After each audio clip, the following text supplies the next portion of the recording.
aí, tudo bem? Você provavelmente caiu nesse vídeo porque você está começando a estudar para a FUVEST, quer muito entrar na Universidade de São Paulo, e não sabe bem como a prova funciona, tá aqui para entender como essa prova funciona. Eu vou te ajudar um pouco na parte de língua portuguesa, beleza? Vai ser um vídeo bem conversinha, é, sem cortes. A gente só vai conversar um pouco sobre a prova e vamos nessa, beleza? Primeiro eu vou me apresentar, eu sou a Lívia Gouveia, eu sou aluna de Metodologia de Ensino de Língua Portuguesa na Faculdade de Educação da USP. Eu sou bacharel em Letras e mestranda em Linguística. Então vamos lá, o que a gente vai fazer nesse vídeo, afinal? Né? A gente vai conhecer um pouquinho do Manual do Candidato da FUVEST, que ele dá todas as informações necessárias para você prestar essa prova, mas às vezes ele é um pouquinho difícil de desvendar, um pouco difícil de entender, se você não está familiarizado com aquelas palavras todas, com aquele conceito todo. E a gente vai passar um pouquinho por isso, beleza?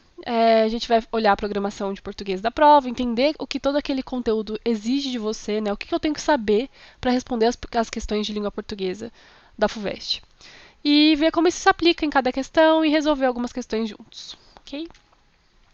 Vamos primeiro conhecer o Manual do Candidato, com toda a permissão aqui para eu entrar no Manual do Candidato com vocês. Sair do WhatsApp. Esse aqui é o Manual do Candidato da FUVEST 2022. Né? A gente está aqui em dezembro de 2022. Então, esse foi o processo seletivo para entrar esse ano, no começo desse ano. Então, a gente vai dar uma olhada nele, ok? Só para vocês entenderem de onde eu estou tirando essas informações, certo? Esse manual ele fica disponível no site da FUVEST, ele é 100% acessível, é só você entrar lá, não sei o quê. E vamos dar uma olhadinha no sumário primeiro. A gente tem um fluxograma, a gente tem datas, horários, matrícula, lista de espera, né, como funciona depois que você passa, ou enfim. A seção de carreiras e cursos, a seção de inscrições, a seção de provas, como funciona cada uma delas. Dependendo da carreira que você escolher, né, dependendo do curso que você escolhe, você tem um tipo de prova diferente. Tem todas essas informações e o que importa pra gente aqui é essa parte aqui, que eles chamam de anexos, mas a meu ver é a parte mais importante desse manual, que é como se preparar para essa prova, né? Então, a gente tem aqui o anexo 2, que são os programas de todas as disciplinas, certo? E aqui a gente vê lá, português, que é a minha área, eu vou te ajudar nessa, ok? Vamos dar uma olhadinha lá? Eu, se eu não me engano, tá na página 67, posso estar maluca. Aqui. Só vou passar, tá vendo? Eles dão todo o conteúdo que cai na prova. O que você tem que estudar? Tudo isso? Será que é tudo isso aqui? Né? Desde essa parte aqui até aqui? Será que é tudo isso? Vamos dar uma olhada. Vamos voltar aqui pro nosso slide, ok? Bom, lá na seção de língua portuguesa, se vocês deram bem uma olhadinha, sim, tem escrito o seguinte texto. A prova de português visa avaliar a capacidade do candidato para ler, compreender e interpretar criticamente textos de toda a natureza, literários e não literários, bem como a capacidade para mobilizar conhecimentos linguísticos na produção de textos que atendam aos requisitos de adequação, correção, coesão e coerência. O candidato deve, portanto, dominar a norma culta da língua escrita, reconhecer outras variedades linguísticas, assim como possuir um certo repertório de leituras de textos literários, no nível próprio do concluinte do ensino médio. Esse texto, ele não está assim, né? Lá no manual do candidato, ele está lá jogadinho. E a gente tem que entender o que ele está pedindo, o que ele está nos dizendo, né? Que dicas eles nos dão aqui. Basicamente, que a gente tem que saber ler, né? Saber ler e interpretar textos. Mobilizar alguns conhecimentos metalinguísticos mesmo, né? Como falar da língua usando a língua, né? Como dar nomes aos bois, digamos assim. Na produção de textos e dominar a norma culta da língua escrita, né? Conseguir ler e escrever dentro da norma culta da língua portuguesa. E o que eu acho que é mais importante, mais pesado disso tudo, né? Que é o repertório de leituras de textos literários, do que eles chamam, né, de básico do ensino médio, ali, do nível do ensino médio. Vamos olhar isso com mais calma. Então, eles dividem lá no manual do candidato o conteúdo em 4, na verdade 5, né, mas 4 áreas de conhecimento, né, que é a língua portuguesa, o que eles chamam de língua portuguesa são conhecimentos de leitura e escrita, né, é metalinguagem mesmo, o nome das coisinhas, certo? E é isso que torna tudo mais difícil, a meu ver, de entender o manual do candidato, no caso. Aí literatura brasileira, literatura portuguesa e literaturas africanas em língua portuguesa e a mais temida redação. A gente vai falar um pouquinho dela no final também. E antes de começar esse vídeo, de fato, né, antes de entrar na prova, antes de dar uma olhada nas questões, eu quero que fique claro que esse vídeo não tem o intuito de te ensinar nada, né? A gente só está conhecendo a prova, vendo o que é exigido, para te dar o primeiro norte, o primeiro pontapé, para você começar a estudar os conteúdos que aquele manual do candidato diz que você tem que dominar. Né? Então a gente vai dar uma pincelada por algumas coisas. Esse vídeo vai servir para você talvez construir o próprio cronograma de estudos, para você, enfim, saber, né, ter domínio ali do que você precisa de fato saber para fazer essa prova, ok? Então vamos começar pelo que eles chamam de língua portuguesa, né? Eles dividem em vários itens, várias capacidades, vários conhecimentos que você precisa dominar. Então vamos passar por cada um deles e ver como eles passam, como eles caem na prova. O primeiro nível, eles chamam de níveis de significação do texto, né? Significação explícita, significação implícita, denotação e conotação. O que é isso? Né? O que ele está pedindo de mim? Basicamente, ele quer saber se você sabe interpretar um texto, tá? Esse primeiro nível aí, esse primeiro item que eles colocam é, basicamente, o aluno deve saber ler, interpretar textos e coisas que não estejam ali explícitas, né? A gente sempre vai comparar essa prova com, por exemplo, o Enem. O Enem é considerado uma prova 100% de... Isso fala da prova de português, tá? Das outras não me atrevo a dizer, mas... É uma prova quase que 100% de interpretação. Você tem que saber ler o texto e responder a pergunta com base naquele texto. A FUVEST é uma prova um pouquinho mais conteudista, né? Ela vai querer que você saiba algumas coisas de fora e que você traga essas coisas para dentro da prova. Não vai estar tudo lá, você não precisa só saber ler ou só saber interpretar, você precisa de alguns conhecimentos de fora. Mas essa primeira parte do que eles chamam de língua portuguesa é basicamente saber ler e retirar informações do texto que não estejam tão implícitas assim. Não é tão simples, não é, retira essa informação aqui do texto.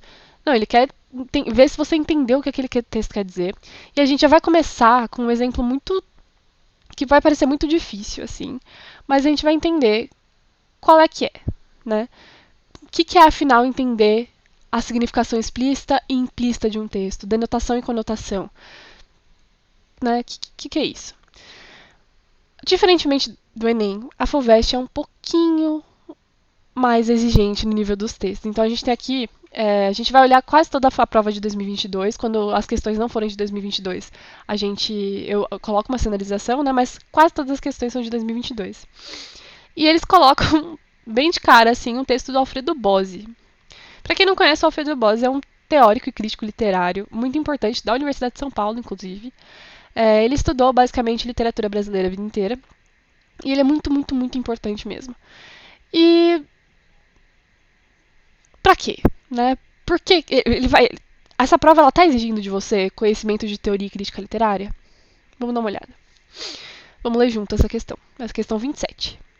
Chega um momento em que a tensão eu mundo se exprime mediante uma perspectiva crítica, imanente à escrita, o que torna o romance não mais uma variante literária da rotina social, mas o seu avesso.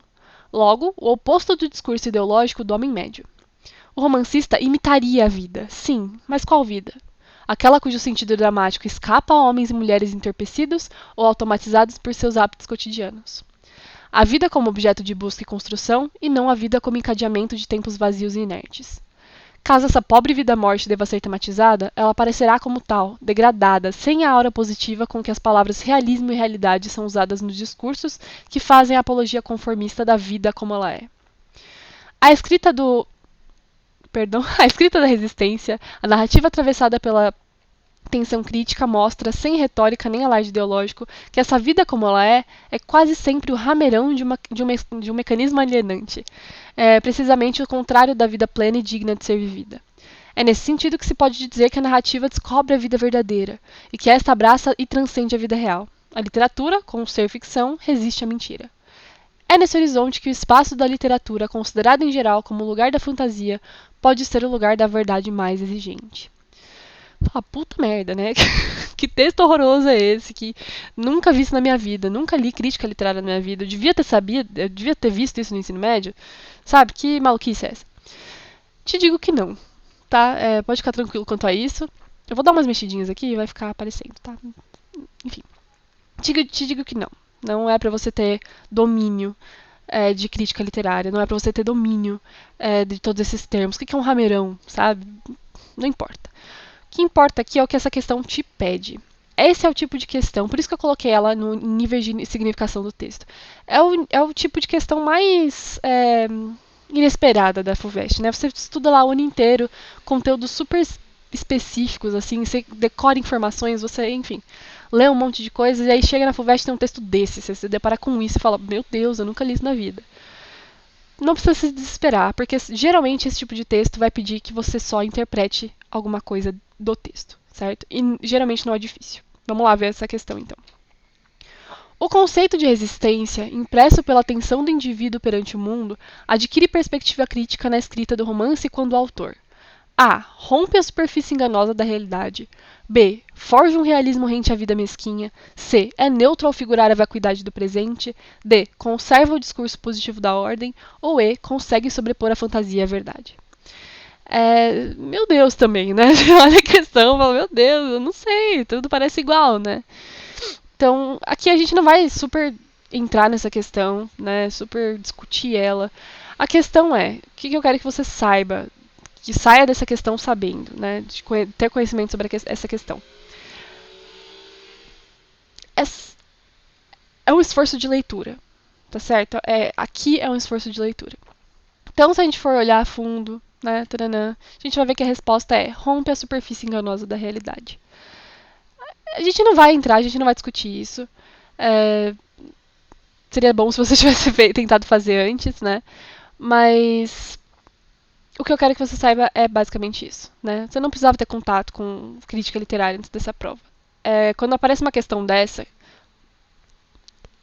se apegue à leitura, certo? É isso que você precisa saber. Significação explícita e significação implícita, ele está basicamente pedindo para você entender como a palavra resistência foi utilizada nesse texto. Né? O que a resistência quer dizer aqui? É a palavra explícita, né? A palavra do sentido de a palavra denotada, né? O sentido do dicionário da palavra resistência? Talvez não, né? Então você teria que voltar lá, ler de novo todos os trechinhos que aparecem nessa palavra e tentar entender o que ela significa nesse texto, certo? Esse é o tipo de questão mais pegadinha, assim. Não diria pegadinha, mas é um tipo de questão que você precisa prestar um pouquinho mais de atenção, ler com bastante calma, ler uma, duas vezes o texto para conseguir compreender. Mas não é difícil, né? Você conseguiria, por eliminação, responder essa pergunta numa boa, certo? Distinção entre variedades do português é o segundo item lá da seção de língua portuguesa, de conhecimentos que você deveria dominar, certo? Mas o que são variedades do português, né? É basicamente entender se você sabe diferenciar diferentes normas da língua falada e da língua escrita, né? Diferentes registros da língua. A norma culta, o que é norma culta, a norma padrão, o que é língua falada, o que é língua escrita. Diferentes registros, por exemplo, regionais. Enfim, as diferentes possibilidades da língua e as suas adequações. Né? E essas questões, elas caem... Na prova de 2022 não tinha, eu fui caçar lá na de 2012. Tinha uma pergunta bem explícita, assim. E ela geralmente vai cair de acordo com as obras literárias pedidas naquele ano. Então não precisa se assustar muito, assim. Você vai ver, as palavras geralmente vão estar bastante explícitas, assim, né? Que quer que você faça essa distinção entre variedades do português. Então essa questão é o seguinte, leia o texto e responda as questões. É uma questão de segunda fase, né, dissertativa. A correção da língua é um artificialismo. Continuei episcopalmente. O natural é a incorreção. Note que a gramática só se atreve a meter o bico quando escrevemos. Quando falamos, afasta-se para longe de orelhas murchas. Aí o que eu falei, né? É um textinho do Monteiro Lobato para prefácios de entrevistas, né? Eu acho que é uma entrevista do Monteiro Lobato. Escrita por alguém, enfim. A primeira questão pede, tendo em vista a opinião do autor do texto, pode-se concluir corretamente que a língua falada é desprovida de regras? Explique sucintamente. Né? É bem explícito, assim, né? Tem questões sobre isso de variedades portuguesas um pouco menos explícitas, né? Mas é só para vocês terem noção de que as palavras, elas vão estar ali, dando a dica para vocês, né? Segunda questão. Entre a palavra episcopalmente e as expressões meter o bico e de orelhas murchas, dá-se um contraste de variedades linguísticas. Substitua as expressões coloquiais que aí aparecem por outras equivalentes que pertençam à variedade padrão. Tá vendo a palavra variedade aqui? Pimba, acabou. Você já sabe o que você tem que fazer, né? Pega lá o seu domínio de diferentes variedades, diferentes registros, você vai estudar isso com calma durante o ano e você vai saberia responder essa questão tranquilamente. Vamos ver umas respostinhas possíveis. Na primeira, a gente poderia responder algo como: não, é incorreto afirmar pelo texto que a língua falada não possui regras, uma vez que ele apenas diz que a gramática não possui tanta influência para corrigir a linguagem falada, tendo maior poder na escrita. E na segunda, a gente poderia responder algo como: uma sugestão de substituição para meter o bico poderia ser influenciar ou intrometer-se. Já para de orelhas murchas, teríamos envergonhada. Né? De orelhas murchas quer dizer que a pessoa está, né, se escondendo ali, ela está com vergonha. Então, tá vendo que você podia usar o seu conhecimento de vida para responder essa pergunta, né? A primeira você teria que saber ler, entender o que Monteiro Lobato estava querendo dizer ali, e a segunda era usar o seu conhecimento de vida, o que você sabe sobre a sua própria língua. O que pega é a palavra variedade ali, né? Ele pede, na verdade, ele exige que você saiba dar nome aos bois, né? Isso que a gente está chamando de traduzir, meter o bico para influenciar, é saber diferentes registros da língua, certo? E aí a pergunta diz uma coisa, ela complica um pouquinho esse domínio que a gente tem da nossa própria língua, e você tem que saber as palavras que eles dão para esse tipo de coisa, certo? Variedades do português, basicamente isso, diferentes registros. E eu peguei a resposta, a sugestão de resposta do Brasil Escola. Vou deixar esses slides disponíveis em algum lugar, e aí vocês podem olhar com mais calma. Né? É só clicar no linkzinho ali. Norma ortográfica. Gente, eu tive que caçar essa pergunta, porque faz um tempo que não cai questões tão explícitas de norma ortográfica assim, né? Mas basicamente essa questão pede para você dar a resposta certa das paradas, né? Como se escreve as palavras corretamente. E não tem erro, assim, é só como escreve bonitinho. Saber escrever as palavras como elas são de fato escritas. Não sei nem se tem como traduzir isso melhor, assim. Então, a expectativa de uma guerra nuclear provoca uma grande tensão na humanidade e a deixa hesitante quanto ao futuro. E é só você escolher a alternativa em que essa questão está, em que as três palavras estão escritas da maneira correta. Isso não cai tanto, tá? Eu coloquei aqui só como exemplo mesmo, porque tá lá no manual do candidato. Mas isso não cai desse jeito com tanta frequência.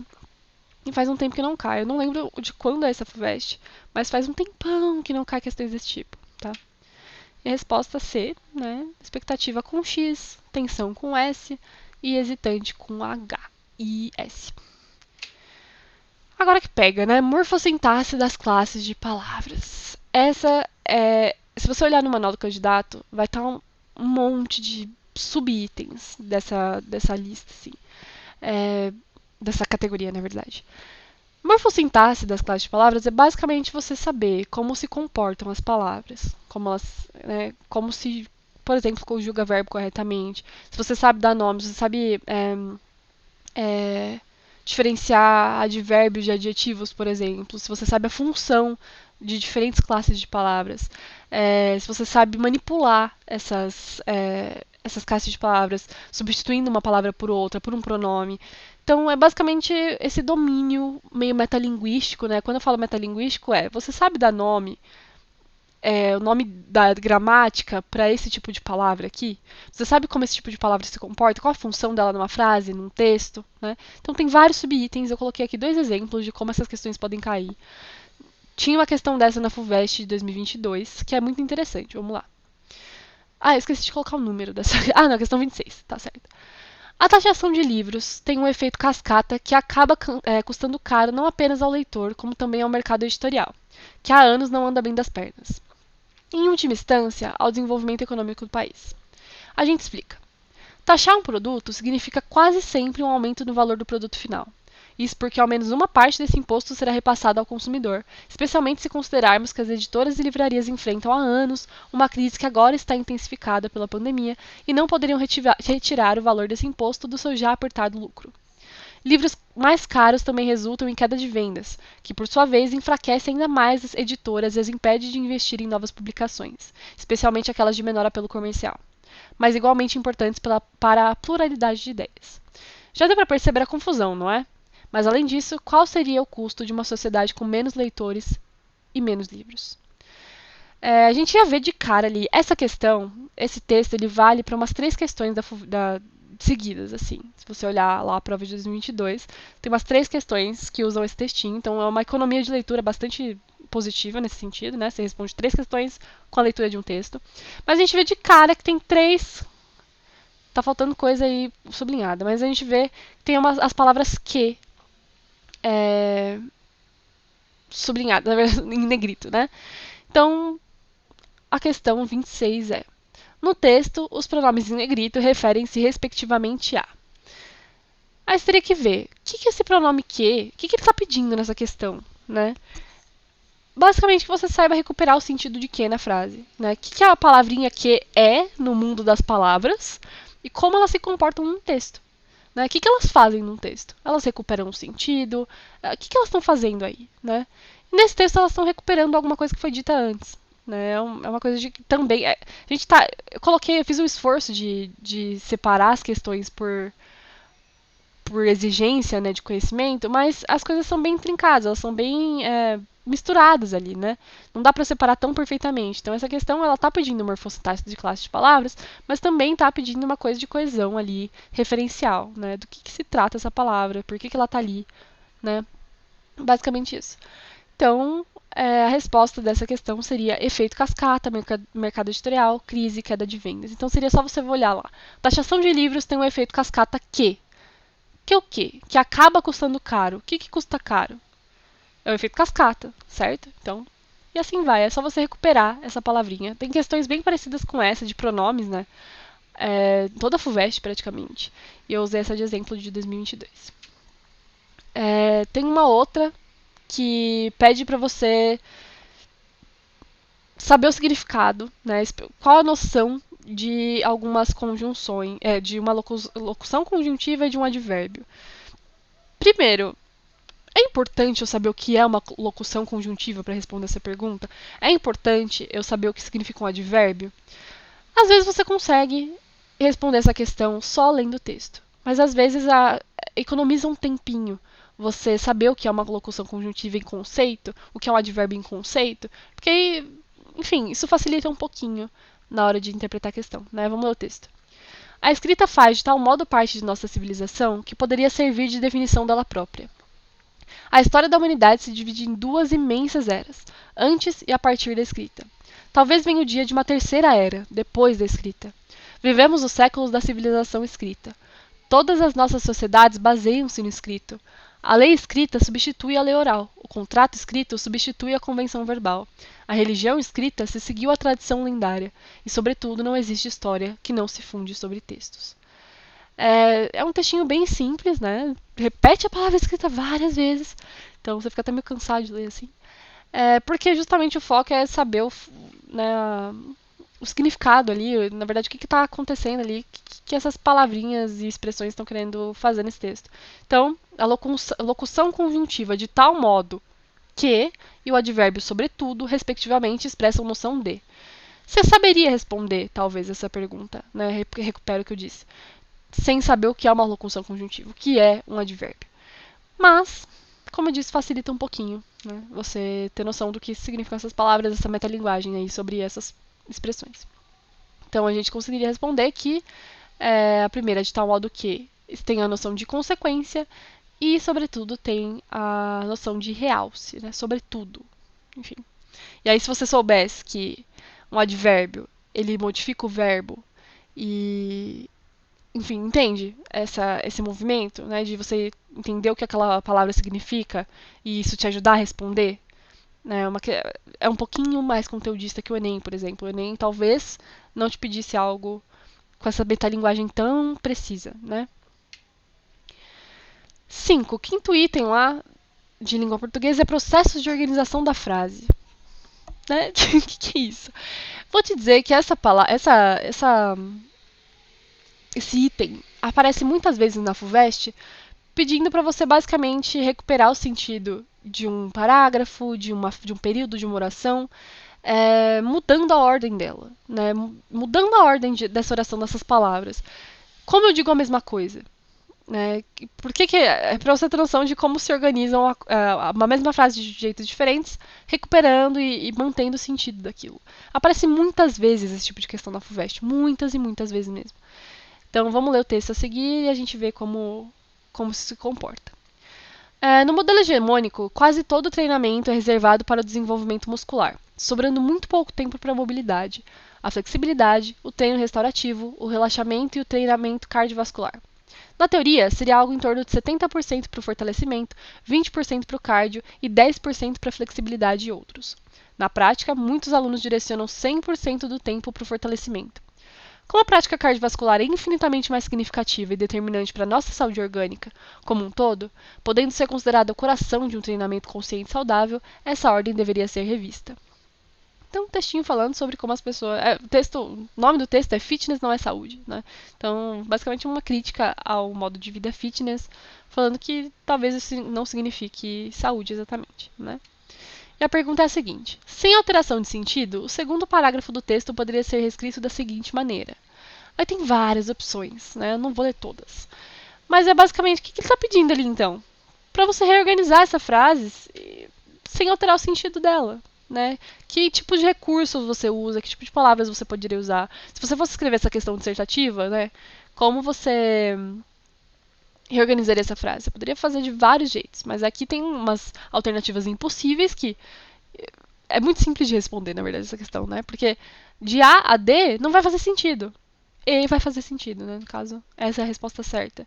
Se você ler com atenção e você entendeu o que esse segundo parágrafo significa, né? A partir de como a prática cardiovascular, né?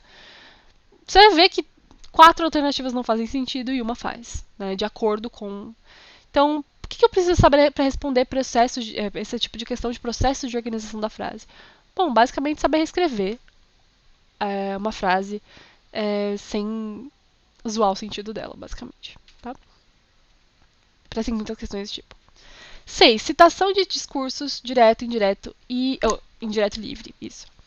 Essa questão é bem. Esse tipo de questão é bastante simples. Ela aparece com certa frequência na FUVEST de um jeito muito, muito simples, que é na segunda fase principalmente, que é basicamente você saber escrever uma frase de tipo, transportar um discurso direto para indireto ou vice-versa. E é bem simples, assim. Se você domina esses 3 conceitos, você consegue tranquilamente. E aí eu digo, sim, é importante para responder essa questão. Dominar o conceito de discurso direto, indireto livre, sim.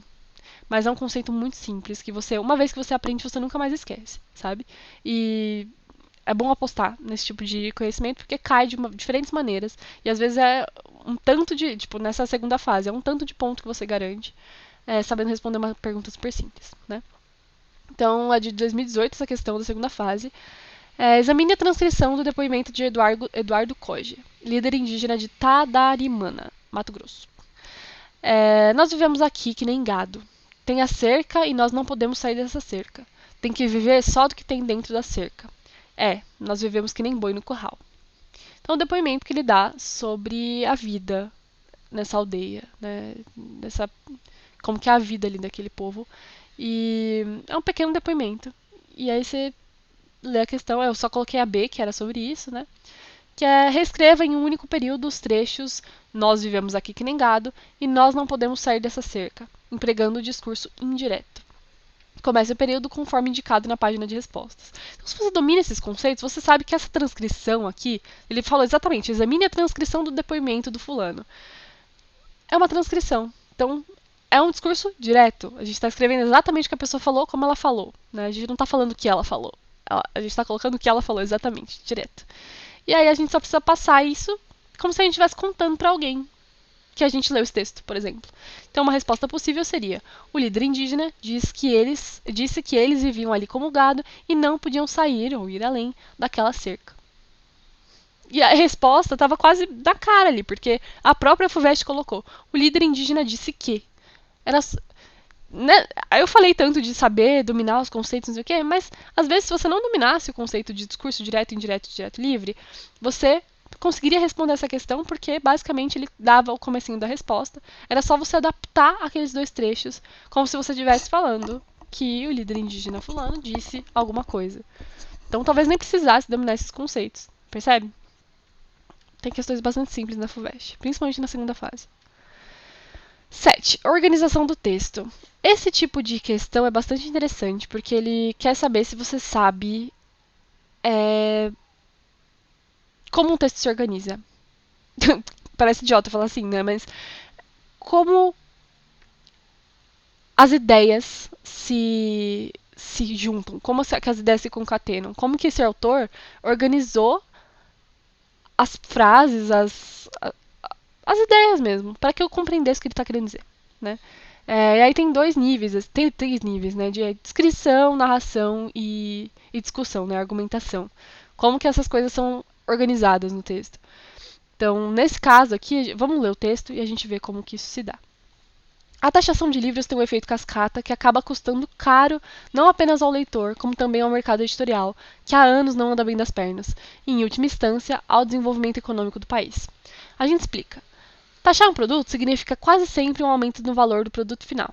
Isso porque ao menos uma parte desse imposto será repassada ao consumidor, especialmente se considerarmos que as editoras e livrarias enfrentam há anos uma crise que agora está intensificada pela pandemia e não poderiam retirar o valor desse imposto do seu já apertado lucro. A gente leu esse texto já, né? Mas vamos continuar.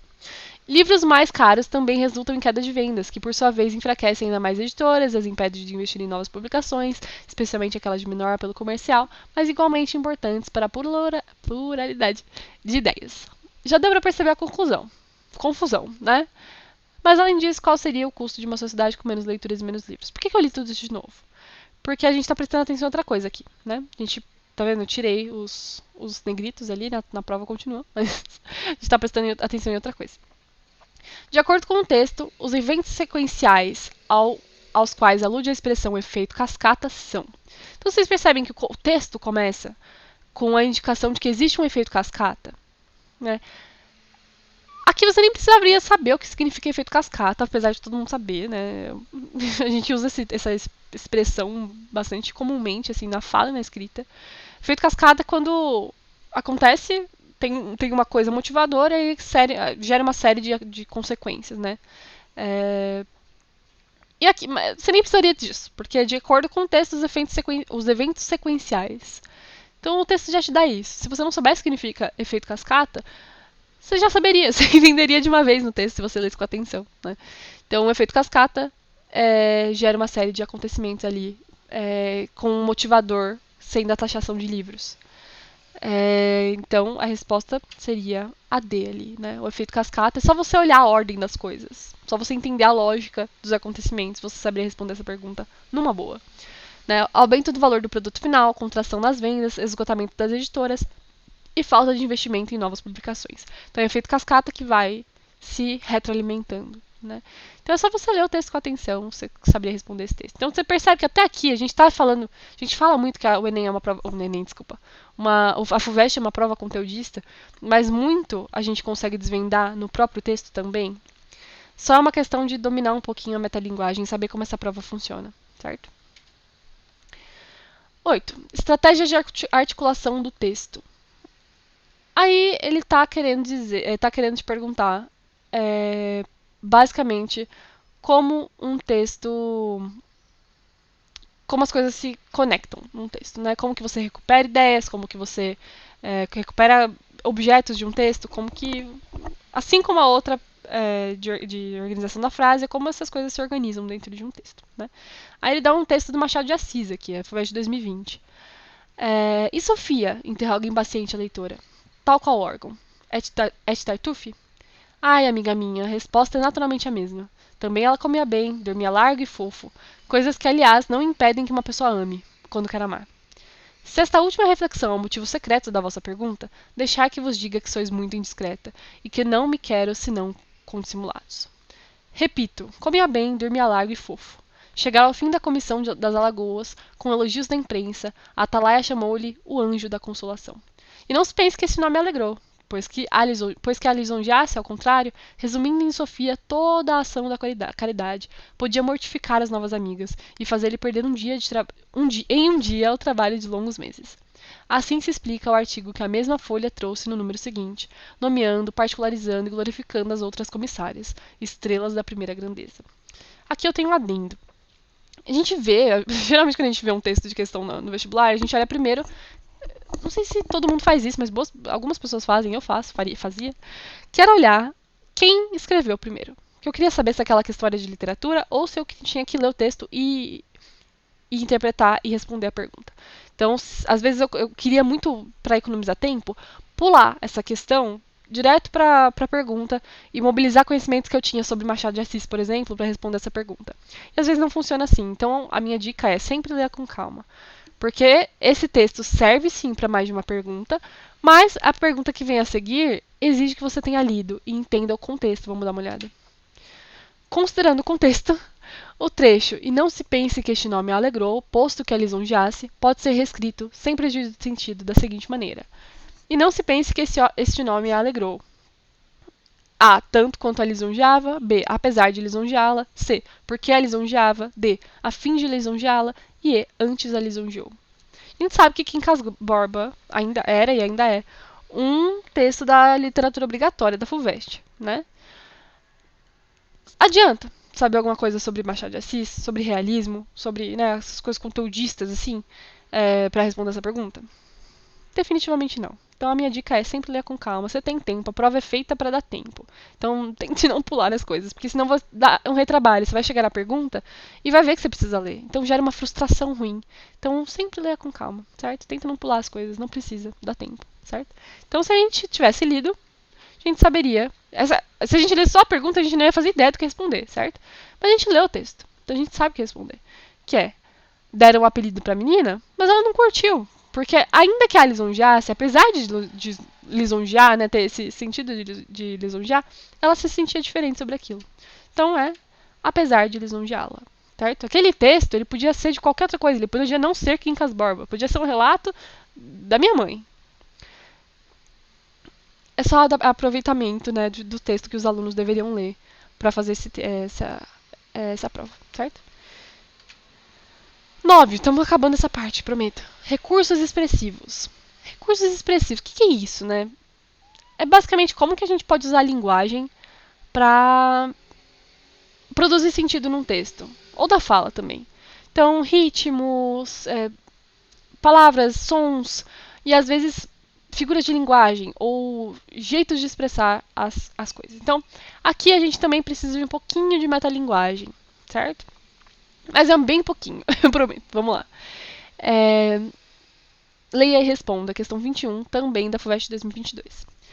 Tão certo é que a paisagem depende do ponto de vista e que o melhor modo de apreciar o chicote é ter-lhe o cabo na mão. Também de Quincas Borba, tá vendo? A FUVEST aproveita muito os textos que os alunos leram como literatura obrigatória, a gente vai falar disso daqui a pouco melhor, certo? Aí a pergunta é a seguinte: analogia, veja só, ele te dá uma palavrinha aqui. Será que precisa saber o que ela significa? Vamos ver. A analogia consiste em um recurso de expressão, olha só, palavra basicamente, né, tirada do manual do candidato, comumente utilizado para ilustrar um raciocínio por meio da semelhança que se observa entre dois fatos ou ideias. No texto, a analogia construída a partir da imagem do chicote pretende sugerir que. Então, não precisava saber o que é uma analogia, né? Mas não confie nisso sempre. Às vezes é bom ter um pouquinho de noção, como aquela questão outra que a gente viu sobre a locução conjuntiva e o advérbio.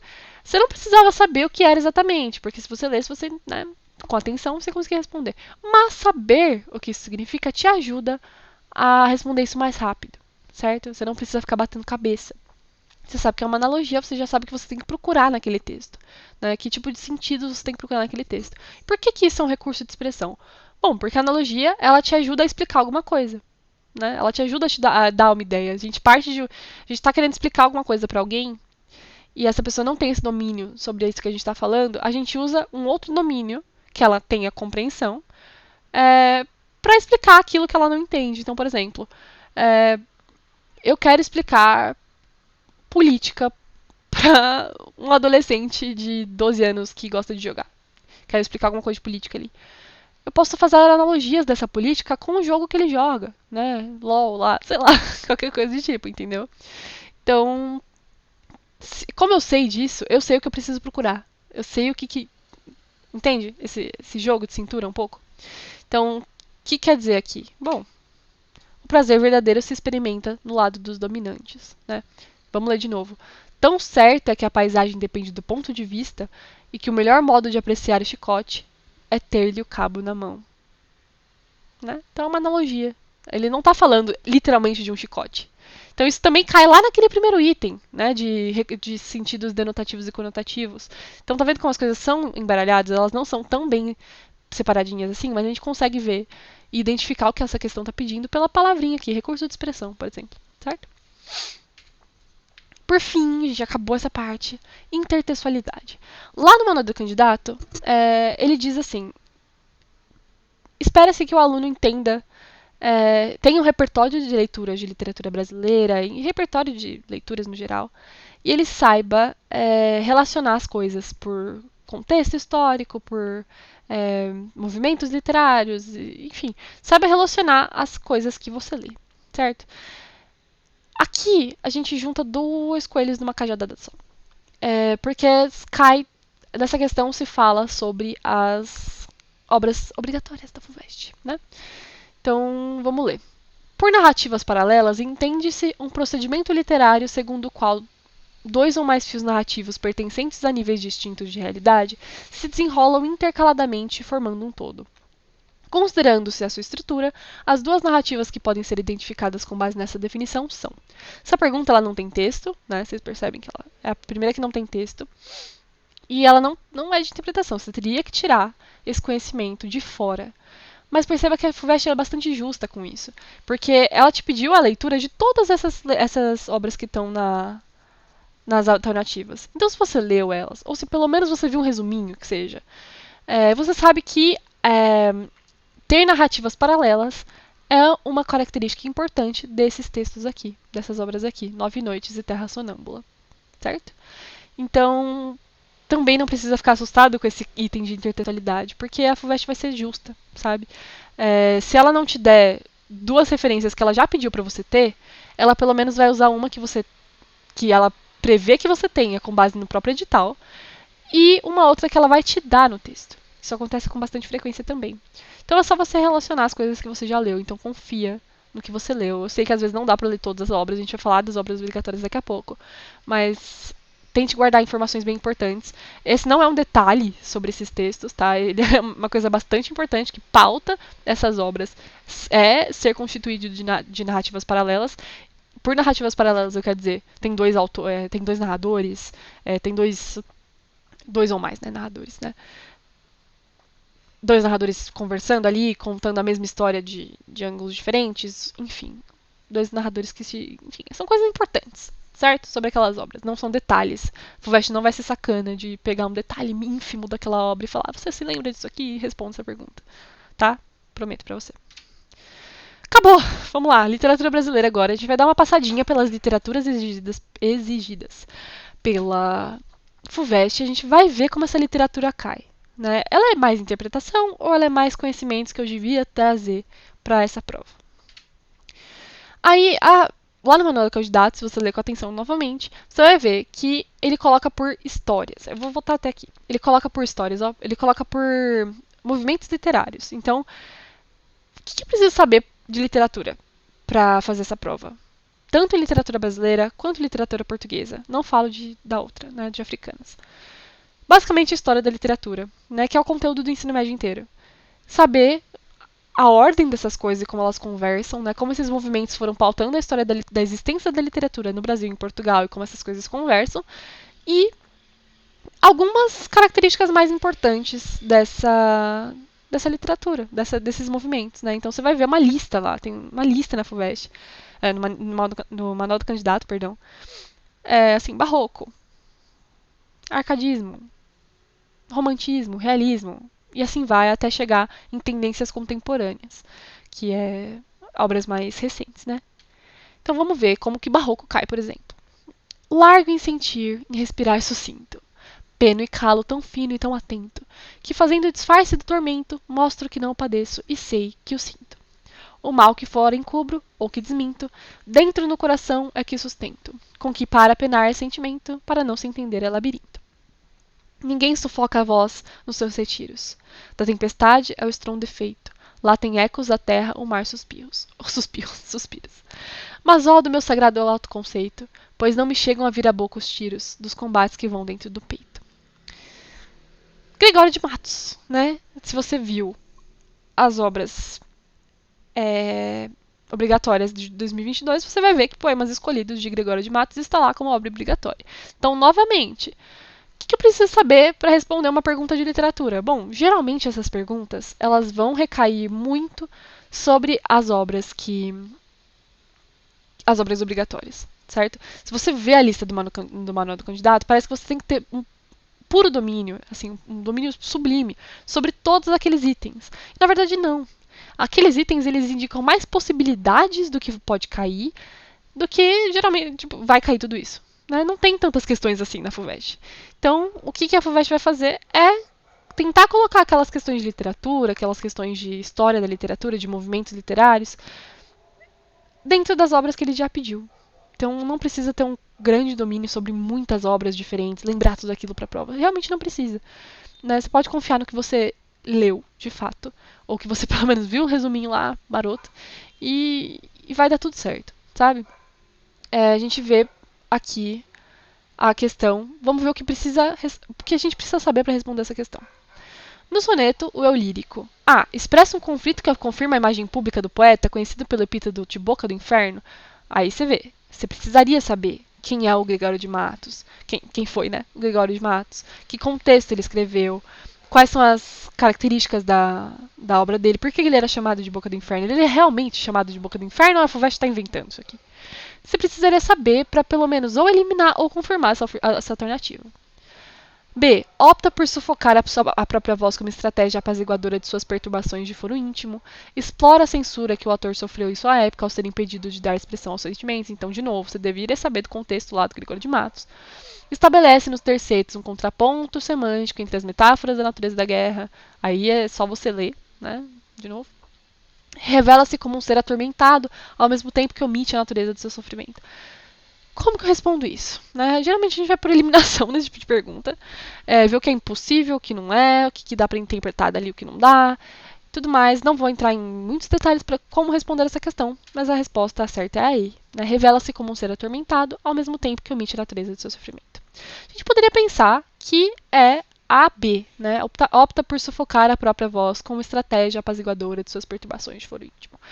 Essa é um pouco, né, pegadinha. Eu não gosto muito de falar que o vestibular coloca pegadinha, porque não é, geralmente, mas essa sim um pouquinho. Mas se você ler ali com atenção, ninguém sufoca a voz nos seus retiros, da tempestade ao estom do efeito, tarará, tarará, mas ó do meu alto sagrado conceito. Então, você vê, né, que na verdade ele não tá sufocando a própria voz, ele tá quase revelando, na verdade, que na verdade ele fala as coisas, né, de fora ele é uma coisa, mas por dentro ele é outra coisa. E para responder essa pergunta, sim, você deveria saber quem que foi Gregório de Matos, o que ele escrevia, por que ele escrevia. Mas, novamente, é uma possibilidade. Então você pode confiar naquilo que você leu. Você pode confiar no que você aprendeu sobre Poemas Escolhidos, que é a obra principal ali, a obra exigida pela FUVEST. Não vai cair barroco, sendo que nenhuma obra do período barroco foi exigida nas obras obrigatórias, tá? Pode cair um intertexto, pode cair, enfim. Entende, né? Que talvez você tenha que saber algumas coisas, algumas pinceladas sobre aquele movimento literário para fazer intertextos, mas o que vai cair de fato para você saber com força, igual esse tipo de questão que você precisa saber detalhes sobre aquele autor, sobre aquela obra e tudo mais, é só com base nas obras obrigatórias, certo? Falei demais sobre essa questão, vamos lá, realismo e naturalismo. Você vê que eu pulei, né, de A para D, porque eu não vou passar por todas as escolas literárias, porque todas seguem o mesmo padrão e a gente vai reconfirmar isso aqui. Leia os seguintes textos de Machado de Assis para responder as questões de 20 a 22. Eu adaptei, enfim, tinha 3 questões, né, sobre aquele 3 textos do Machado, e aí eu peguei o que era referente ao texto 3. Sofia soltou um grito de horror e acordou. Tinha ao pé do leito o marido. Que foi? Perguntou ele. Respirou Sofia. Gritei, não gritei? Sonhei que estavam matando você. Palha ficou enternecido. Havê-la feito padecer por ele, ainda que em sonhos, encheu-o de piedade, mas de uma piedade gostosa, um sentimento particular, íntimo e profundo, que o faria desejar outros pesadelos, para que o assassinassem aos olhos dela, e para que ela gritasse angustiada, convulsa, cheia de dor e de pavor. Desculpem aí por não colocar, né, direitinho. Mas, enfim, Quincas Borba do Machado de Assis. E essa questão? Ela é igual a outra lá do Gregório de Matos, que a gente precisa saber detalhes da obra para responder? Vamos ver. Questão 22. No texto 3, tá 1 por causa da fonte, mas é o texto 3. Ao analisar a interioridade de Palha, o narrador descobre no pensamento oculto do negociante. Então, antes de olhar as alternativas, olha só isso aqui que ele coloca. Ao analisar a interioridade de Palha. Se você leu Quincas Borba e você estudou um pouquinho do contexto, estudou um pouco de onde essa obra se insere, você sabe que essa obra é uma obra realista, do realismo mais puro assim, que a gente tem no Brasil, você sabe que tem algumas tendências. E uma dessas tendências do realismo é fazer análises psicológicas, né? Análise da interioridade de alguns personagens, para fazer críticas sociais, geralmente. Isso te ajuda a responder? Sim. Mas se você não soubesse disso, você conseguiria responder também? Talvez, vamos ver. A resposta certa é a vaidade que beira o sadismo ao ver a mulher sofrer por ele. Nas outras alternativas, cita nome de outros personagens, cita características outras sobre o personagem, enfim. Mas era só você confiar ali na leitura que você fez, entende? Isso não é para desestimular a ler, porque, de fato, se você sabe, de novo, se você sabe sobre o realismo, você leu Quincas Borba, você sabe responder essa questão com muita facilidade e muito rápido. Você não fica batendo a cabeça ali. E nem inseguro, né, sobre o que você está respondendo. Então, resumão, né, porque a gente já vai passar por lá. Resumão. Como que cai literatura brasileira? Como que cai literatura brasileira na FUVEST? Desse jeito. São as obras obrigatórias, mas sempre fazendo alguma alusão sobre o movimento literário, né? Não é só uma questão sobre a obra em si ali, né? Quem é o personagem? Tananã, o que acontece? Não é isso que ele quer saber. É como que aquela obra se insere naquele movimento literário, como que a gente pode analisar aquela obra, que significados aquela obra traz, com base em trechos ou às vezes com base em seu conhecimento sobre o movimento literário em si. Né? Então, essa parte é um pouquinho mais conteudista, mas também dá pra você confiar um pouquinho no seu taco ali de ler e interpretar a questão, certo? Mas, de novo, saber e ter domínio sobre a história da literatura vai te ajudar muito a responder esse tipo de questão. Né? Então, as outras que caem ali, arcadismo, romantismo, parnasianismo, simbolismo, pré-modernismo, modernismo. Sempre vai cair tudo isso? Não dá. Não tem espaço nisso na FUVEST, para isso na FUVEST. Então, o conselho é leia a obra obrigatória, domine muito bem os contextos de obra daquelas obras, quem são aqueles autores, e dê uma pincelada sobre outros movimentos que não caem nas obras obrigatórias, porque talvez eles possam cair como intertexto. Tá? Uma questão mais solta, às vezes acontece. Mas, por exemplo, na lista desse ano, na lista de 2022, não tinha nada parnasiano, não tinha nada simbolista. Então, eu precisaria, me apegar muito aos movimentos parnasianos e simbolistas e tal. Talvez não, talvez só para fazer intertexto com uma obra obrigatória, sabe? Por aí. Então, literatura portuguesa, o mesmo esquema, não vou repetir tudo que eu falei. Do mesmo jeito que cai literatura brasileira, cai literatura portuguesa, mesmo tipo de exigência, ok? Então vamos ver uma só, de trovadorismo, que é uma questão mais soltinha, assim. Nem sei de que FUVEST é essa questão, porque realmente não cai mais questões tão soltas assim. As questões da FUVEST, elas estão cada vez mais se baseando em trechos, em questões que não dependam tanto do conhecimento super específico dos alunos, mas também sobre a capacidade de ler e lembrar, né? Tipo, você lê aquele trechinho, que nem aquela questão do Machado de Assis. Você falou, realidade, análise de interioridade, aí você lembra um pouco do realismo. A FUVEST tá um pouco mais legal nesse sentido. Mas eu acho que essa questão aí é de 95. Ela já foi um pouco mais dura, sabe? De colocar questões super soltas assim e falar, e aí, você lembra disso? Vamos ver. Sobre o trovadorismo em Portugal, é correto afirmar que sua produção literária está escrita em galego ou galego-português, enfim, várias coisas soltas ali sobre o trovadorismo. Isso é difícil de cair, tá? Hoje em dia. Eu só coloquei aí como exemplo. É difícil, tá? Resposta certa é A, enfim, se você estudou um pouquinho de trovadorismo, você sabe que essa é a resposta. Mas é difícil cair. Questões soltas assim, tipo, sem um trecho de texto, sem nada, só. E aí, você sabe o que é trovadorismo? Talvez não caia assim. E outros movimentos e períodos da literatura portuguesa presentes na FUVEST, tudo isso aí. Você vê que alguns também coincidem com movimentos que caem em literatura brasileira, e aí talvez seja interessante saber, por exemplo, se tem um livro de realismo, né, como Machado de Assis, na obra obrigatória, e é de literatura brasileira, talvez seja muito legal você conhecer bem livros do realismo português, autores do realismo português, porque podem cair possíveis intertextos. Né? Então, você não precisa saber tudo. Não.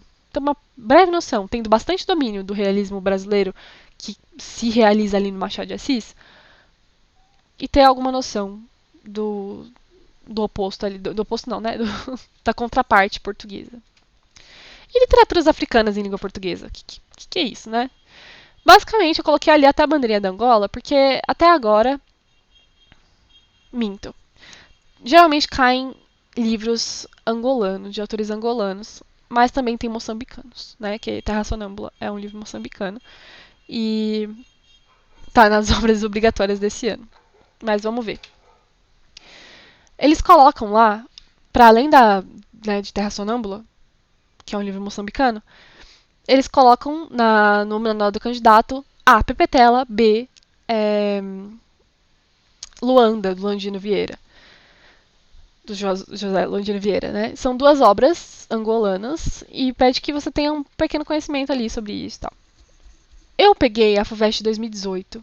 De novo, vai cair aquilo do nada se não tem um livro angolano? Se não tem um Pepetela ali?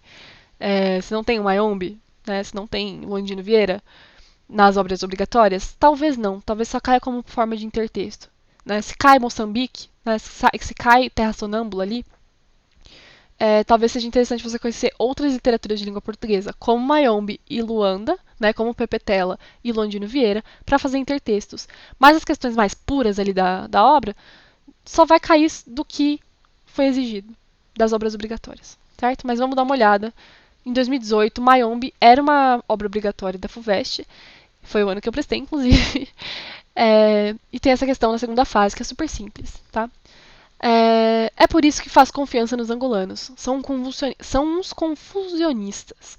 Mas todos esquecem as macas. Macas tem aqui até uma glosazinha, que é questões e conflitos. E os rancores para salvar um companheiro em perigo. É esse o mérito do movimento. Ter conseguido o milagre de começar a transformar os homens. Mais uma geração e o angolano será um homem novo. O que é preciso é ação. Isso é um trecho lá do livro Mayombe. Enfim, o que está me exigindo? O que eu tenho que saber para responder essa pergunta? Né? A fala de Comandante Sem Medo alude a uma questão central do romance Mayombe, um objetivo político a ser conquistado por meio do movimento. Qual é esse objetivo?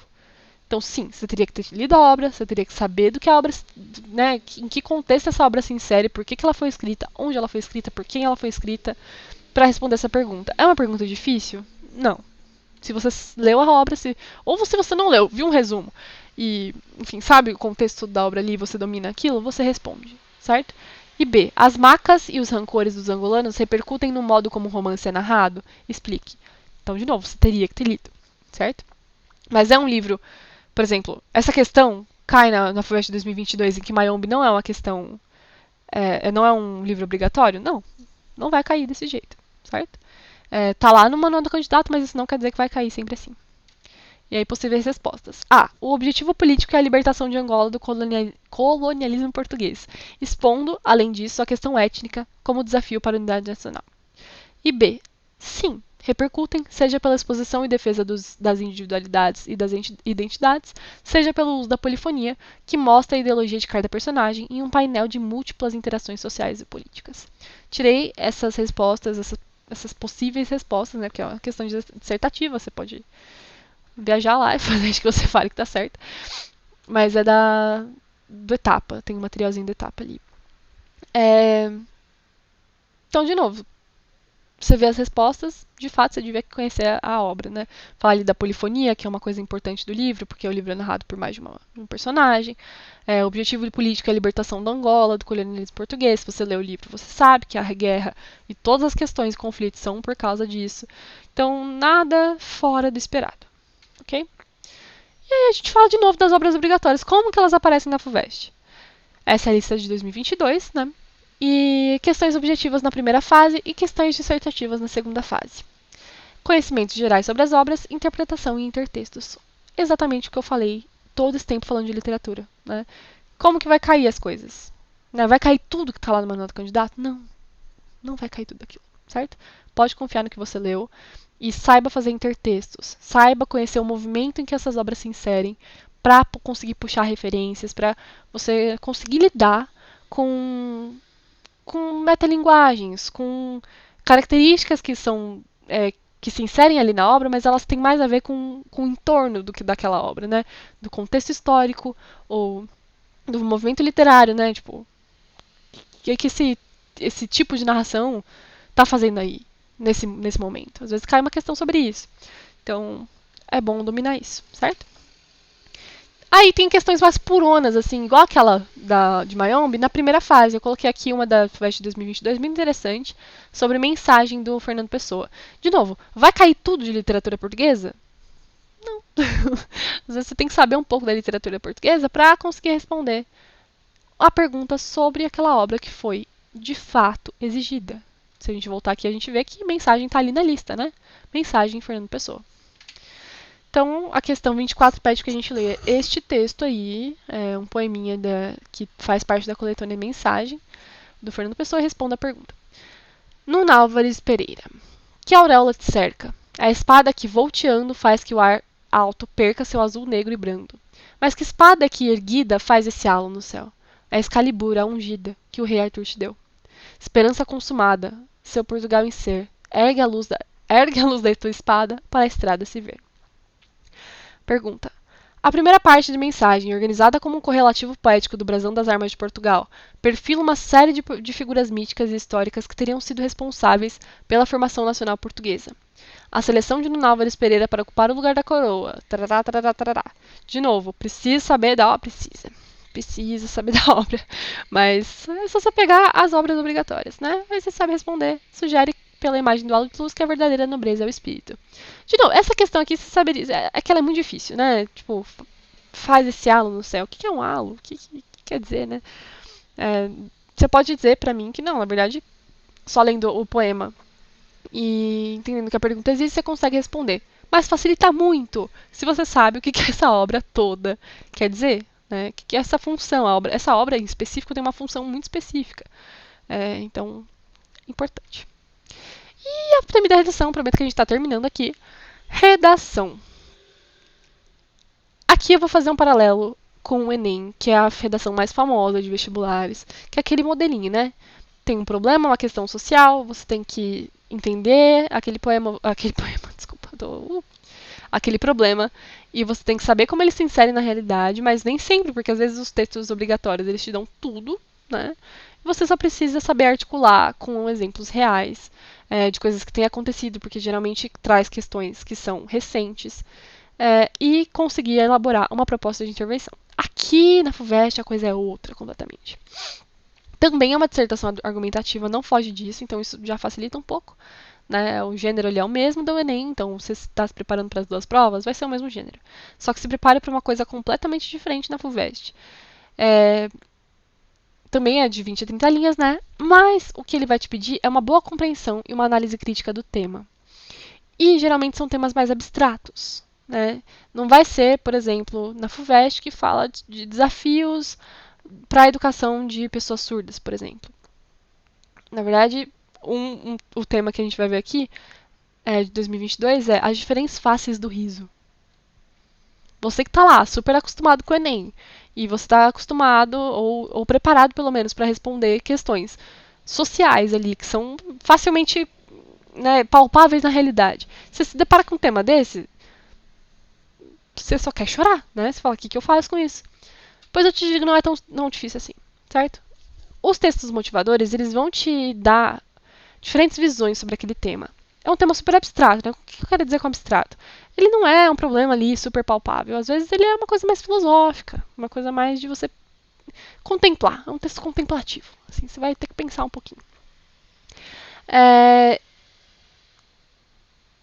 Não é necessária uma proposta de intervenção, estou trocando as ordens aqui. Não é necessária uma proposta de intervenção, justamente por ser um texto mais contemplativo, mais abstrato, que vai discutir um tema mais não é tão duro, ele não é tão objetivo, ele não te pede que você faça uma proposta de intervenção no fim. Você pode fazer se você quiser, se você apontar uma questão social super importante e você sentir que faz sentido para o seu texto colocar uma proposta de intervenção, tu bota. Mas nem sempre é necessário. Tá? Na verdade, na maioria das vezes não é necessário. Você tem que saber discutir aquele tema, diferentes visões sobre aquele tema, ou adotar uma visão e provar teu ponto de vista. Então, sem senso comum, a FUVEST tem pavor de senso comum, né? Você não pode colocar ali frases feitas, ideias feitas. Eles querem que você saiba aplicar aquele tema na realidade. Então, o trabalho de pegar aquele tema abstrato e inserir ele na realidade, e interpretar aquilo no mundo, vai ser seu, como escritor da redação. Então, as diferentes faces do riso. Como que isso se insere na realidade? Então, tem várias discussões para fazer isso. Os textos motivadores, eles vão te dar ideias. Mas como que você vai fazer isso? Mobilizando os seus conhecimentos, né? Então, o que um professor falou é, por exemplo, com base em 5 textos de apoio, a banca propôs que os candidatos explorassem os aspectos distintos do riso, que podem ser entendidos como característica universal do ser humano, crítica política, enquadramento social e inclusive como forma de resistência, dentre outras possíveis abordagens que sejam pertinentes ao tema. Então você vê que os textos de apoio, eles dão diferentes visões, diferentes possibilidades de você interpretar esse tema. Não vai te deixar no escuro também, não é tão assim. Mas trata-se de um tema para o qual a realidade vai servir como base para a discussão. Isso é quase uma regra da FUVEST. Então, vão ter ali vários textos de apoio para você entender como é que aquela discussão ela se abre, né? E aí o recorte vai ser seu. Né? Como que você enxerga isso na realidade? As diferentes faces do riso, você pode lembrar, por exemplo, do Porta dos Fundos, né? Que ele tem, que é um exemplo super recente, né? Tá aí na internet, uma coisa nova. E eles fazem vídeos, não é só para entreter, né? Tipo, é uma característica universal do ser humano. De fato, todo mundo quer rir, a gente quer se entreter, a gente quer assistir, a gente quer consumir coisas para dar risada. Mas esse riso, ele é só isso? Ou geralmente o riso ele vem com uma ironia que traz uma crítica política? Ele traz como diz aquela palavra muito boa, não vou lembrar. Mas é aquela cartoonizado. Isso, traz sabe, uma coisa cartoonizada da realidade. Pra que serve esse riso? E aí você poderia usar referências outras, né? Falar de como surgiu o riso, como surgiu o humor na arte, por exemplo. Pô, lá na Grécia Antiga, o que era o humor, o que era o riso lá atrás? Sabe, saiba mobilizar diferentes repertórios. Como o Enem, espera-se que você saiba mobilizar repertório cultural e intelectual, né, etc. Mas a proposta não vai ser tão objetiva. Né? Você vai ter que dar o seu recorte ali nela. Beleza?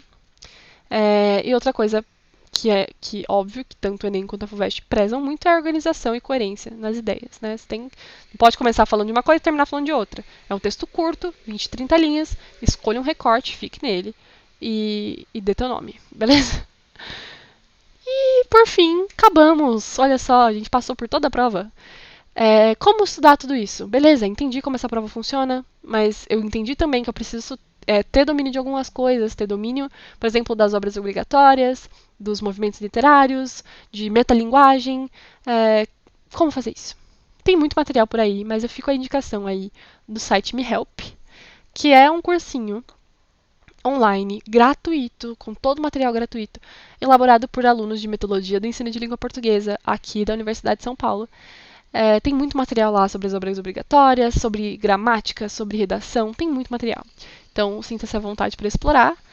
E é isso aí, esses slides vão estar disponíveis em algum lugar do Me Help para você ter acesso às questões, ter acesso aos links que eu fui colocando. E é isso, beleza? Estou por aí. Qualquer coisa, só dá um salve. É nóis.